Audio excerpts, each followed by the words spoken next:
Tu veux savoir sur quel type de bien investir en 2023? Écoute, j'ai des réponses à t'offrir. Je te dis à tout de suite.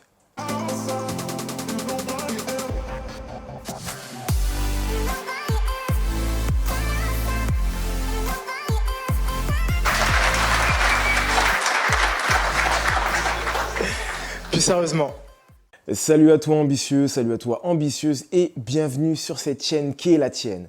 YBA Courtage. Je me présente, je m'appelle Roméo, je suis courtier en prêt immobilier, marchand de biens et également formateur dans le cadre de l'immobilier et je suis là pour te servir concrètement. Le but de cette chaîne, il est simple si tu ne le connais pas encore, c'est de passer à l'action, de te donner les informations qui te permettent de passer à l'action. Je le redis encore pour l'année 2023 et je pense que je vais le dire également pour les autres années.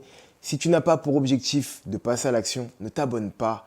Passe ton tour, s'il te plaît. Le voyeurisme ne sert à rien sur cette chaîne. On veut uniquement des ambitieux qui vont nous relater des histoires qu'ils ont pu vivre à travers les tips que j'aurais pu leur donner. Bon, le tempo et le thème étant posés, maintenant on va parler de la vidéo et donc d'immobilier et surtout sur quel type de produit immobilier faudrait-il se positionner pour l'année 2023. Parce qu'au fur et à mesure de mes discussions et des vidéos que j'ai été amené à faire, je me suis rendu compte qu'il pouvait être pertinent de te dire qu'est-ce qui pourrait être plus vendable dans cette année-là en tout cas. On ne sait pas comment va se passer l'année 2024, mais en tout cas, selon moi, au cours de l'année 2023. Et pour ça, mon ambitieux, on va procéder de la manière suivante. On va d'abord rappeler le contexte, parce que sans le contexte, mes propos n'auront aucune valeur. Ensuite, on va parler du produit ou des produits qui, selon moi, sont les plus pertinents à acquérir en 2023, si toutefois tu souhaites faire de la revente par la suite. Et en définitif, je te dirais, selon moi, pourquoi ces produits-là ont plus de chances d'être vendus.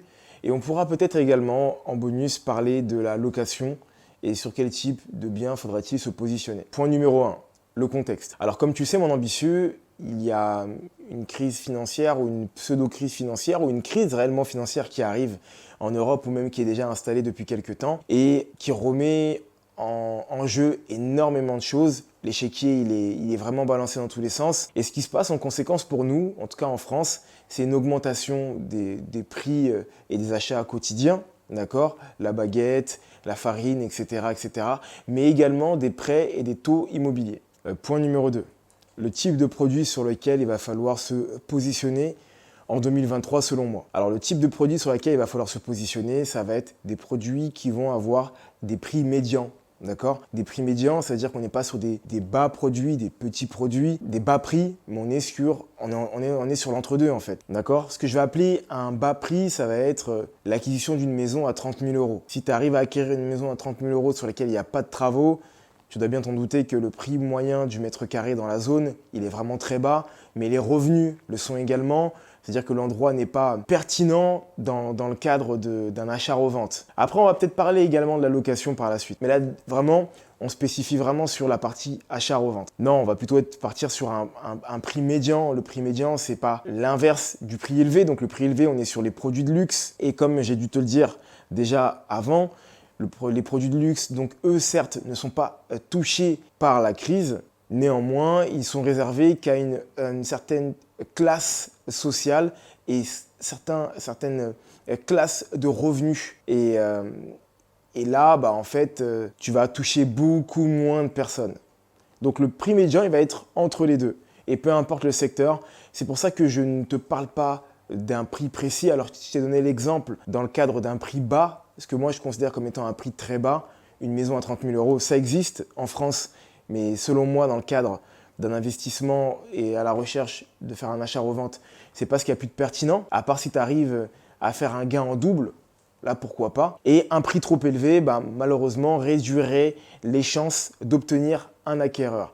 Parce qu'il est important de le rappeler. Dans le cadre d'une vente, tu n'as besoin que d'un acquéreur pour pouvoir répondre à ta demande. Ça, c'est hyper important à s'en rappeler. Des fois, on va te dire oui, mais ces derniers temps, le marché ne se porte pas très bien, etc. Ok, mais j'ai au moins un acquéreur qui est forcément là quelque part. Si je vends au bon prix et au bon moment. Donc du coup, voilà, en fonction de ton secteur, il y a des techniques, des méthodes que je t'invite à connaître, à prendre, à regarder sur Internet ou tout simplement même me contacter directement sur les liens qui sont juste en bas et qui te permettent de pouvoir rentrer en contact avec moi. Et ça gratuitement pendant une quinzaine de minutes pour qu'on puisse parler des stratégies qui seraient intéressantes de faire. Le prix médian va va être très clairement défini, hein, tu vas pouvoir le voir assez rapidement et c'est sur ça que tu vas devoir te positionner. Peu importe le produit en lui-même, que ce soit un T1, un T2, un T3, voire même un T4 dans certains cas, même si c'est vrai que moi je m'arrêterai au T3, en fait c'est le prix qui va définir le produit et non le produit qui va définir tes recherches, comme j'ai pu te le dire dans d'autres vidéos les autres années, où je te disais voilà, il va peut-être être pertinent de rechercher tel type de produit pour tel type de client. Parce que là aujourd'hui, l'élément important à prendre en compte, c'est la faisabilité du financement de tes futurs acquéreurs. D'accord? C'est leur pouvoir d'achat.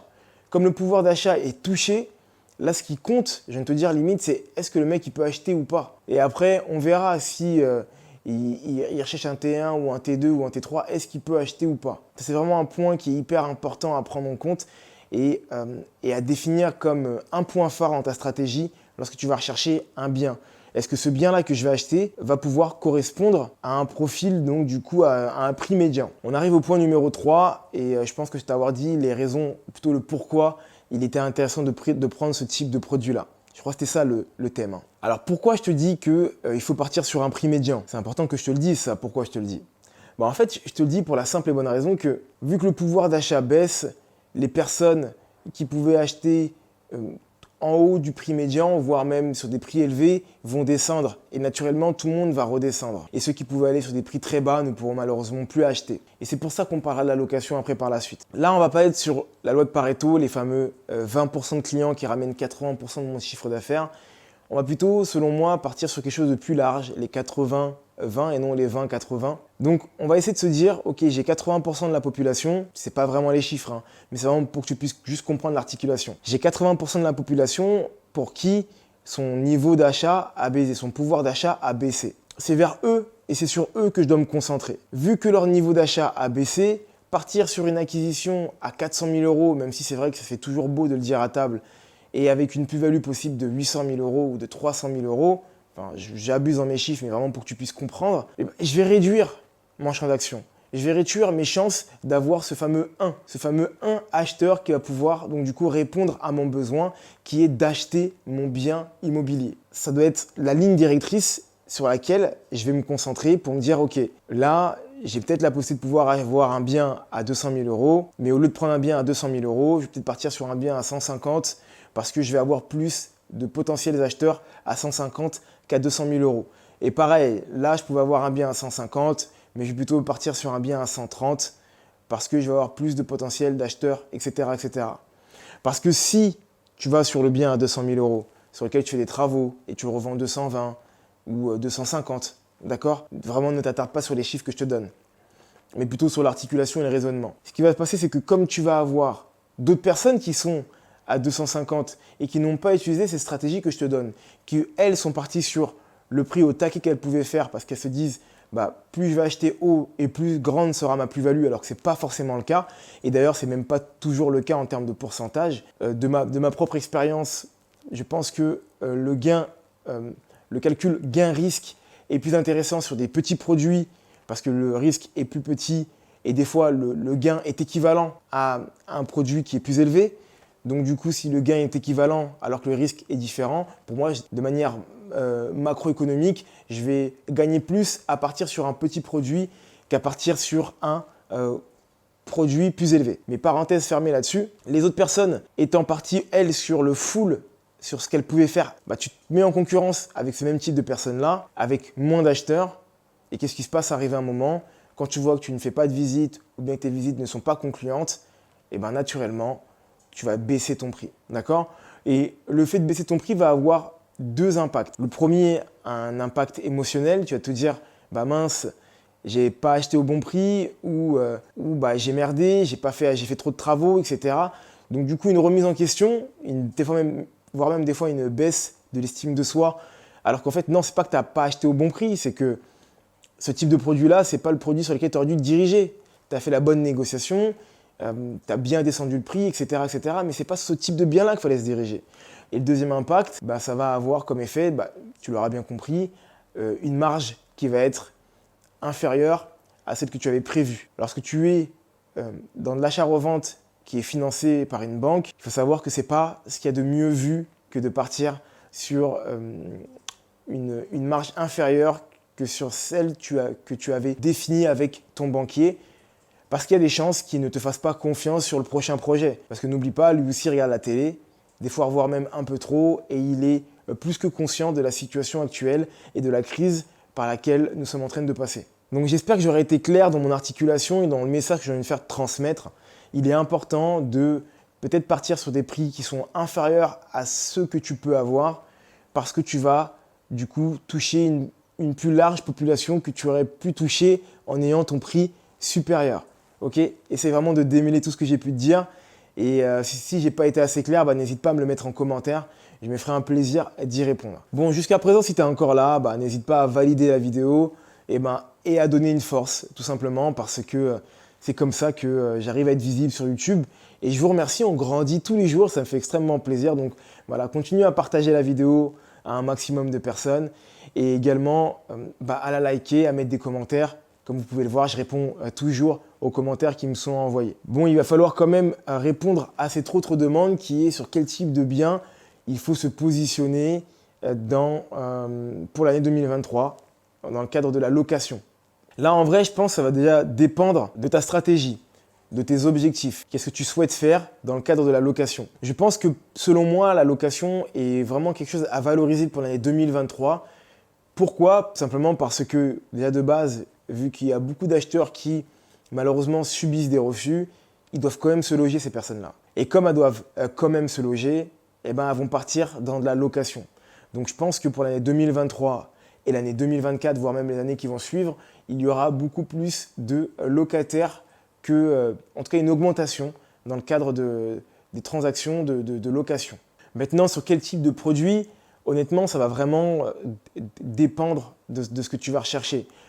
J'ai tendance à dire toujours que les petits produits, donc là je te parle en termes de taille, les T1, les T2, sont plus facilement louables que les grandes surfaces, à part dans le cadre de la location, de la colocation, excuse-moi, pour la simple et bonne raison qu'elles peuvent toucher autant les célibataires que les récemment séparés, que les personnes partant à la retraite.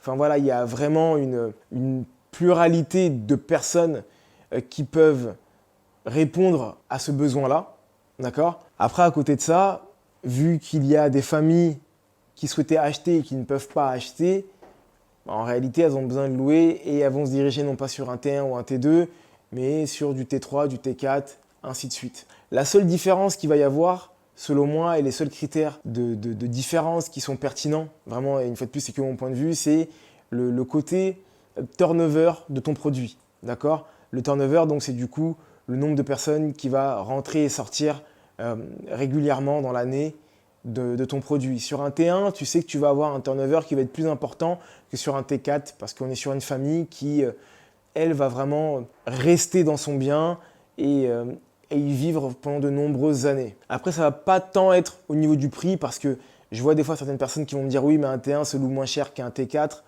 Ça va vraiment dépendre de l'exploitation que tu vas en faire. Il peut être pertinent d'avoir une exploitation de type Airbnb si la zone s'y prête parce que le marché des vacances et je ne sais pas comment on peut le dire, du tourisme, etc. en France est fait par les Français a augmenté depuis les restrictions du Covid, etc. Donc les Français bougent beaucoup plus en interne qu'en externe. Alors je ne sais pas si la tendance va être amenée à changer durant cet été, mais en tout cas, les derniers mois précédents, c'était beaucoup plus comme ça. Une fois de plus, ça va vraiment dépendre de ta stratégie. Je peux difficilement te dire, voilà, il faut que tu partes sur un T1, il faut que tu partes sur un T2. Par contre, là où je peux aiguiser ton attention et ton intérêt, c'est sur le fait que entre l'achat et la location, qu'est-ce qu'il y a de plus pertinent? Enfin, les deux sont pertinents, mais je pense que la location va monter en demande parce que les capacités d'achat des acquéreurs français baissent de par l'augmentation des taux. J'espère que cette vidéo aura été claire. Et si c'est le cas, n'hésite pas à me le dire car c'est la fin de la vidéo. J'espère qu'elle t'aura plu. Donc, n'hésite pas à la partager à un grand nombre de personnes, entre des personnes qui veulent passer à l'action et à qui ça peut servir réellement. Et entre-temps, mon ambitieux, je ne sais pas à quel moment tu regarderas cette vidéo. Et peu importe en réalité, ce que je peux te souhaiter, c'est une excellente journée ou une excellente soirée. Continue à croire en toi et à te former. Bye.